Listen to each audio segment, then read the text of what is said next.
तब मैं 60 रुपए कमाता था, वैसे ही गाता था, आज भी कोई फर्क नहीं आया।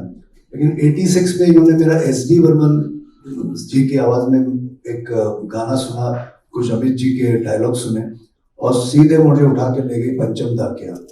और वो जो मेरा रिकॉर्ड, एक गाना मैंने रिकॉर्ड किया था उनके लिए, डोली में बिछाई के कहा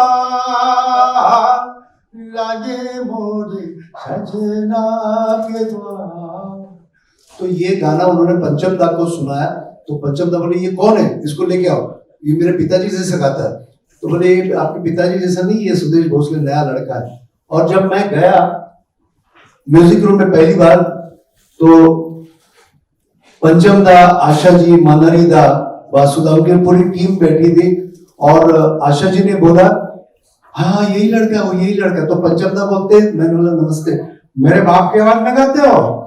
और उस दिन से आज तक मैं आशा जी के लगभग हर शो में मुझे वो ले जाती हैं। और कभी कभी मैं उनको पूछता भी हूँ कि आशा जी इतने बड़े बड़े सीखे हुए, क्लासिकल सीखे हुए कलाकार आपके साथ, आपके मतलब एक बुलावे पे आने को जान छिड़कने के लिए तैयार हूं, तो सिर्फ मुझे देखी और मुस्कुराई, कुछ बोली नहीं। और एक बात, मैंने 60 रुपए क्यों बोले, 60 रुपीज में कमाता था। आशा जी के शो के बाद लोगों को मेरी तरफ देखने की नजर बदल गई। जब आशा जी इसको साथ में खड़े होकर गवा सकती, मतलब इसमें कुछ बात है। और 60 रुपए से सीधे 6 लाख मिल गए मुझे। और आज भी, अब मेरी तारीफ बहुत हो गई, जैसे इन्होंने कहा कि 90 आज भी जब भी फोन करता हूँ, सुबह 9 बजे हो या रात के 12 बजे हो, दोपहर के 2 बजे हो, आशा जी के बैकग्राउंड पीछे उनका तानपुरा चलता रहता। तो इस उम्र में भी जब कोई रियाज को अपना रेफरेंस मानता है। और एक छोटा सा किस्सा बताऊंगा, USA में एक शो किया, ज्यादा कुछ नहीं, 7-8 साल पहले। तो 2 बजे वो भी अपने कमरे में गई, शो के बाद मैं भी गया। आशा जी ने मुझे फोन किया, सुदेश बोल माझा गाना कसं झालं, बोल मैंने कैसे गाया। बोला मुझे क्यों पूछ रही, आप तो अच्छे गाते, आपने रिस्पॉन्स नहीं दिया। नहीं मेरी कसम है तुझे, बोल अच्छा, मैंने बहुत अच्छा हो, ठीक है ठोते रख दिया। और दूसरे दिन 7 बजे वो होता है ना हैंग, और क्या होता है जेटलैग, 7 बजे मैं तैयार होके, भूख लगी ना साहब को, तो मैं 7 o'clock को नीचे ब्रेकफास्ट करने गया, तो मेरे बाजू वाले रूम से तानपुरे की आवाज आ रही थी। तो दिस इज आशा भोसले। और एक किस्सा बताए बगैर मैं नहीं रह सकता हूँ। मैं गोवा का हूँ, शिरोडा का हूँ, और मेरी जो कुल देवता है कामाक्षी देवी। तो कई बार हमने ट्रैवल किया। और जब मेरा पहला 86 में शो बैंकॉक में, मैंने कभी ST के आगे कुछ देखा नहीं था, डायरेक्ट फर्स्ट क्लास में मैं अपने साथ बैठा के ले गई मुझे। और कुछ सालों बाद हम लोग साथ में कहीं ट्रैवल कर रहे थे। बोले सुदेश तू गोवा का है ना? बोला हाँ। शिरोडा तेरा गांव है ना? बोले हाँ। तेरी कुल देवता कामाक्षी है ना? बोले हाँ। बोले मेरे पालने का नाम मालूम है क्या है? कामाक्षी। मैं काली भी हूं, मैं लक्ष्मी भी हूं, मैं सरस्वती, मेरा आशीर्वाद तुम पे है। तो इससे आगे मैं कुछ नहीं कह सकता। हमारी उम्र भी आपको लग जाए आशा जी। और ये कभी फोन करती मुझे, सुदेश क्या करतोस, तुझे आवाज आला काय झाला? मतलब थोड़ा सा टेंशन में हूँ। टेंशन तुझे क्या टेंशन? मतलब है तुझ प्रॉब्लम। दूसरे दिन मेरे घर आई, उस दिन लता जी का बर्थडे था, दीदी को सिर्फ विश किया और मेरे घर आई, और इतना बड़ा गोल्ड प्लेटेड दगड़ो शेठ हलवाई का वो गणपति की मूर्ति मेरे यहाँ ले आई। बोले तूने जब से बोला ना कि मैं टेंशन में, मैं तब से सोचे तुझे क्या दो क्या दो। हमारे घर में आके मंदिर में उस गणपति की स्थापना की। बोले अब तुझे सगळे प्रॉब्लम आजपासून सॉल्व है। मैं तुझे पार्टी। क्या हुआ? थैंक यू सुदेश जी, बहुत बहुत शुक्रिया। जैसा कि मैंने आपको शुरुआत में कही थी कि हम सब अपनी पर्सनल जिंदगी में, अपनी प्रोफेशनल जिंदगी में कुछ भी हो, उस सबसे पहले हम आशा जी के फैन बने, तभी शायद यहाँ तक पहुंच पाए। और सलीम सुलेमान आज इस वक्त हमारे साथ में है। Look at their face. They are like in everything is like a disbelief, right? ये क्या हो रहा है? हम कहाँ हैं? ये मंजर क्या देख रहे हैं? पहली बात तो ये हम सब के लिए, मेरे लिए तो बहुत बड़ी खुशकिस्मती की बात है कि मैं इस मंच पर, इस टेबल पर, इस इतने बड़े इवेंट जो एक ऐतिहासिक इवेंट है हम सब के लिए, ना केवल यहाँ हिंदुस्तान के लिए बट पूरी दुनिया के लिए बहुत बड़ा ऐतिहासिक इवेंट है। और ये हम सबके लिए इट्स अ ट्रीट कि एक लेजेंड मां सरस्वती आशा भोसले जी अपने खुद के 90th बर्थडे पर हम सब के लिए परफॉर्म कर रही है। इससे बड़ी बात ये तोहफा सिर्फ इनके लिए नहीं, इनके फैंस के लिए, पूरी दुनिया के लिए है। तो ये मेरी तो थोड़ी सी खुशकिस्मती और भी रही है कि मैं कुछ पल इनके साथ में बिताया था कुछ साल पहले जब हम एक रियलिटी शो कर रहे थे, और ऐसी ऐसी बातें मैंने सुनी है म्यूजिक के लिए, रियाज के लिए, गायकी के लिए, और खास तौर पर मैं कहना चाहता हूँ हमारे सबसे favourite music director Madan Mohan ji के बारे में कुछ पल जो उन्होंने शेयर किए, मेरे लिए वो ही इतनी मतलब यादगार और अनमोल है। और मैं तो ये कहूँगा कि music is blessed because of Asha ji. Music is blessed because of Asha ji. इतने सारे गाने, इतने सारे कंपोजर्स के साथ में उन्होंने काम किया है, इतना कुछ, उनकी याददाश्त, मेमोरी, एक एक चीज उनको याद है, एक एक गाना, एक एक पल, एक एक रिकॉर्डिंग, इनके साथ कुछ पल बिताना ये जिंदगी के सबसे अनमोल पल है हम सबके लिए। तो हम सब बहुत खुशकिस्मत है कि आज हम ये विटनेस कर रहे हैं, और ये हम सब के लिए बहुत बहुत बड़ी बात है। बहुत सही कहा। तो अनमोल हुई। Thank you. इसलिए मेरी तारीफ करता है, बहुत तारीफ करता है, सभी तारीफ कर रहे हैं। आप लोग जितना मेरे लिए बोल रहे थे उसके पीछे 80 साल है। मैं उम्र की 10 साल में मैंने गाना शुरू किया, और मुंबई आने के बाद 43, 45, 46 में मैंने गाना शुरू किया, वहाँ हिंदी गाने। ये सब मेरे सामने पैदा हुए हैं जितने आर्टिस्ट बैठे हुए, तो सब याद आती हैं बातें, पुरानी बातें, पुराने लोग, पुराने म्यूजिक डायरेक्टर, आर्टिस्ट, क्या नहीं, सब इकट्ठा मन में होता है। और मुझे लगता है कि मैं कुछ भी नहीं हूँ, लेकिन इन सबको मैं जानती थी। आज अगर आपको फिल्म इंडस्ट्री का इतिहास जो है वो सिर्फ मुझे मालूम है, हर एक की लाइफ मालूम है, डायरेक्टर, प्रोड्यूसर, आर्टिस्ट, सिंगर, सब मैं जानती हूँ। मैं अगर बोलने बैठूं तो 3-4 दिन लग जाएंगे, इतनी कहानियां हैं, वो सब मेरे मन में आती हैं, मैं कुछ भूली नहीं हूँ। मैं आखिरी मुगल हूँ, मैं आखिरी मुगल हूँ इस फिल्म लाइन का।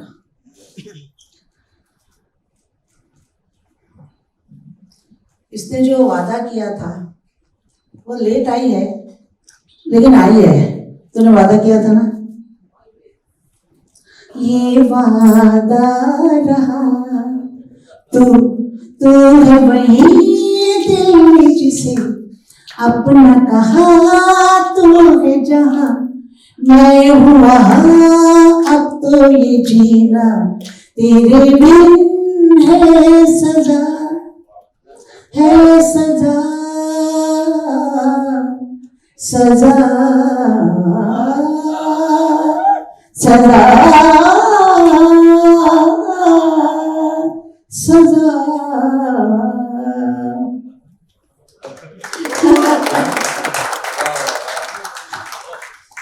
और इसकी बेटी, ये जो पूनम है, पहला मैंने गाना गाया है उसके लिए और बहुत चला गाना।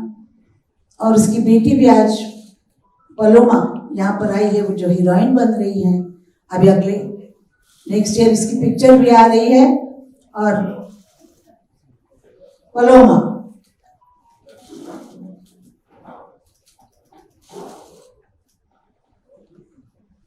और यहाँ पर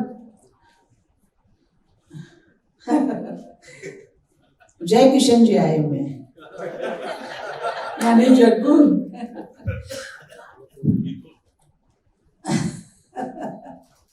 आशीर्वाद।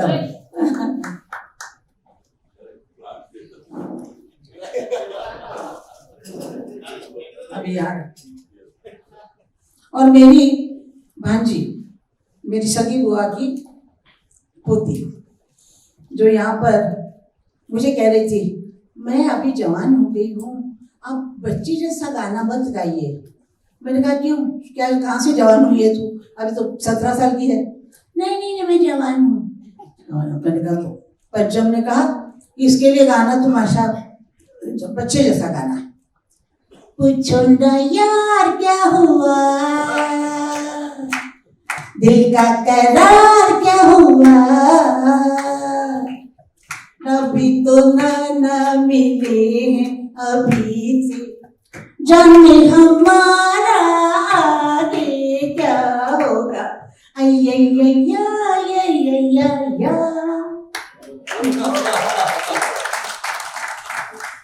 मेरे अभी मैं शुरू करती हूँ नितिन शंकर से। नितिन शंकर जो भी कहते हैं कुछ भी है, लेकिन मेरे छोटे भाई जैसे हैं और इतने बड़े कलाकार हैं। आज मैं आपको मतलब एज अ म्यूजिशियन मुझे मालूम है कि उनके जैसे तबला, उनके जैसे वो गोगा वोगा जो भी इंस्ट्रूमेंट है उस पे उन्होंने मास्टरी की हुई है, और वो उनके जैसा कोई बजा नहीं सकता हर चीज।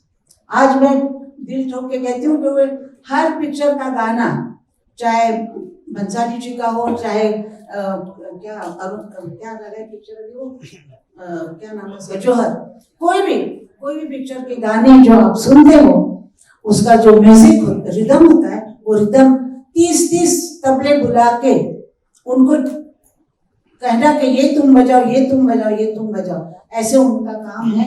और वो बहुत बड़े कलाकार हैं, बहुत बड़े कलाकार हैं। मैं कुछ भी नहीं हूँ। सुदेश का क्या है, सुदेश तो मतलब आप मुझे बेटा बोल लीजिए, भाई बोल लीजिए, मित्र बोल, कुछ भी। तो मैं एक बार कलकत्ता के नजदीक कहीं, कौन सा गांव था, तुझे मैंने बुलाया था, क्या था देखो, अच्छा कुछ था। तो वहां पर हमारे आने वाले जो सिंगर थे वो बीमार हो गए, और उन्होंने सुबह बताया, नहीं दोपहर को बताया। तो हमने सोचा अभी कलकत्ते से कहाँ मंगवाए। मैंने फोन किया तो उसने फोन नहीं उठाया, तो उसकी बीवी ने फोन उसका उठाया मेरी बहू से, और उसने उसको कहा। तो मैंने कहा तू अभी क्या अभी निकल, और कलकत्ता के बाजू में गांव है, उसमें तुम आ जाओ। मैंने कहा मुझे पूछना भी मत, क्यों, और मैं क्या दूंगी वो भी नहीं पूछना, कुछ भी नहीं पूछना। वो आ गया और उसने यही कहा कि मैं आते वक्त पे आया हूँ पब्लिक से, मुझसे कुछ नहीं पूछा कि आपने ऐसे कैसे बुलाया, क्या हुआ था, क्या नहीं, कुछ। और मैंने भी कभी नहीं कहा उससे। इतना विश्वास है हम लोगों का कि मैं तकलीफ में हूँ तो वो आता है। एक बार मेरी आवाज़ खराब थी, मुझे फ्लू हुआ, नहीं स्वाइन फ्लू हुआ था, और मैं पुणे में शो फ्री कर रही थी आर्मी के लिए, और मेरी आवाज़ बैठ गई। मैं तैयार थी, और तो मैं जाके मैंने गाना शुरू किया, मेरी आवाज़ नहीं आ नहीं रही थी गले से। तो आके बाजू में खड़े होकर मेरे सब गाने वो गा रहा था। दिल चीज क्या है आप मेरी जान रही, हर गाना वो गा रहा था। तो फिर मैं फ्लू से, मतलब वो स्वाइन फ्लू में चली गई, और मतलब ऐसे जैसे इंसान होते हैं एक दूसरे को इतना साथ देने वाले, तो उसको कौन भूल सकता है। वैसे ऐसे मैंने उसको सुना था, खाली अनाउंसमेंट करता था, और तब भी वो ये बोलता था, ऊपर वालों तालियां बजाओ। आज भी बोलते हैं। तो मैं वो सुन के मैंने नंदू से कहा, मैं आनंद को नंदू बुलाती, तो नंदू से कहा कि एक ही लड़का है वहां पर भोसले नाम का, उसको लेके आओ। और वो हमारे साथ पहली बार जब उसने गाना शुरू किया, वो भी 86 में कौन सा शहर था, बैंकॉक में। मैं बैंकॉक लेके गई उसको, उसके बाद अमेरिका, सब जगह मेरे साथ वो गाता है। और लोग समझते भोसले बोलने से मेरा लड़का है, अभी तक वैसा है लड़का, लेकिन वैसे भी समझते हैं। तो मुझे फोन करके पूछते हैं कि आपका बेटा गाने वाला वो कैसा है, तो मेरा लगा बहुत अच्छा है। असल में ये जो शो है, ये मैं 90 साल की हुई हूँ ऐसे लोगों को लगता है।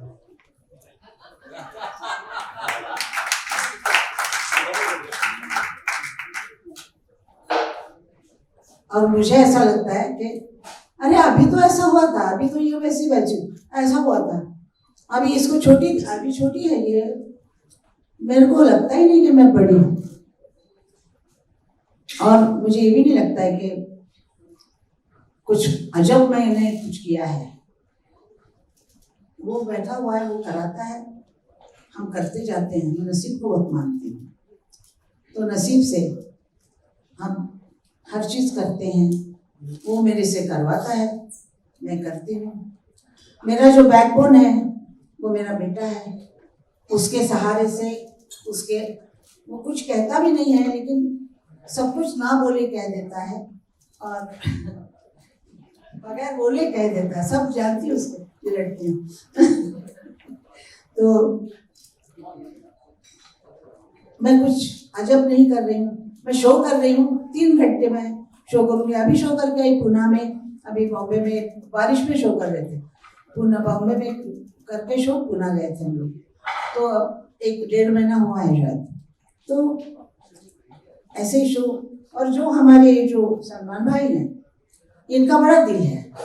इन्होंने कहा कि आप जो मर्जी कीजिए नंदू साहब ने, आनंद बुलाते हैं, आप मालूम नहीं।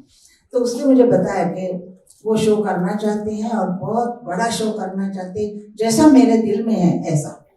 तो मैंने कहा इतने डांसर कौन ले जाएगा? अब ये भी नहीं कि बम्बई में है या दिल्ली में है, तो दुबई में। तो मैंने कहा ये कैसे होगा? इतना 18 म्यूजिशियन सिंगर हैं, तो ये सब कैसे होगा? तो उन्होंने कहा कि वो बहुत बड़े दिल के आदमी हैं, वो ऐसे ही काम करते हैं और वो करेंगे। और वाकई उन्होंने इतना साथ दिया है कि हम लोग रिहर्सल कर रहे हैं और जो बातें उनसे कहते हैं वो करते हैं। तो ऐसा शो करने वाले ऐसे कम लोग होते हैं। और आनंद ने इस चीज़ की सब डोर हाथ में ली हुई है और ये डायरेक्शन कर रहा है। हर स्टेप पे मैं कैसे आना है, कहाँ जाना है, किधर क्या बात करनी है, सब ये कर रहा है। ये शो मेरा ख्याल है कि मैं लास वेगास में जैसे क्या बोलते हैं ब्रॉडवेज होते हैं लास वेगास में, वैसे ये शो होने वाला है ऐसा मुझे लगता है। और हमारा साथ देने के लिए यहाँ से सब लोग आ रहे हैं। जब उन्हें पहले टिकट बुक कर ली है। सब लोग आ रहे हैं और मैं बहुत खुश हूँ कि ये शो मैं कर पाऊंगी। इस शो के बाद शायद हो सकता है अमेरिका या लंदन कहीं और जाएंगे। क्यों? हाँ, अगर ये शो बहुत अच्छा रहा, अच्छा होगा, इंशाल्लाह भगवान ने हमारे आशीर्वाद दिया तो अच्छा शो होगा। आपका साथ हमें चाहिए। आपका साथ अगर होगा तो हर काम अच्छा होता है। आपके साथ के बिना कुछ नहीं। वक्त गुजरता रहता है, वक्त कहता है कि मैं तेरे साथ हूँ। वक्त का काम ही वक्त चलना है, समय चलता है। लेकिन 80 साल जिन लोगों ने मुझे प्यार किया, जिन्होंने मेरे गाने सुने, मेरी आवाज पसंद की, मेरा स्टाइल पसंद किया, वो असल में मेरे सच्चे फैन हैं। और मैंने जो लाइफ में तकलीफें उठाई हैं वो उनको पता है। तो इसलिए उन लोगों के मैं घर की सदस्य बन गई हूँ, क्योंकि वो चाहते हैं कि औरत हो तो ऐसी हो। इतने तकलीफ में 3 बच्चों को बड़ा करके अकेला और उनकी शादियां बना के सब घर को पकड़ के रखा और मैंने अपना काम भी किया। इतने हजारों गाने गाए, कितना टाइम लगा होगा गाना गाने में और कितना टाइम मैंने घर में दिया होगा, कितना भाग दौड़ करके आके घर में आके खाना भी पकाती थी, स्कूल भी छोड़ती थी, वो सब बातें लोगों को पता है। इसलिए मुझे लोग अपनी घर ताई या माई या सब ऐसे ही बुलाते हैं, क्योंकि वो मुझे एज अ पर्सन प्यार करते हैं। Thank you.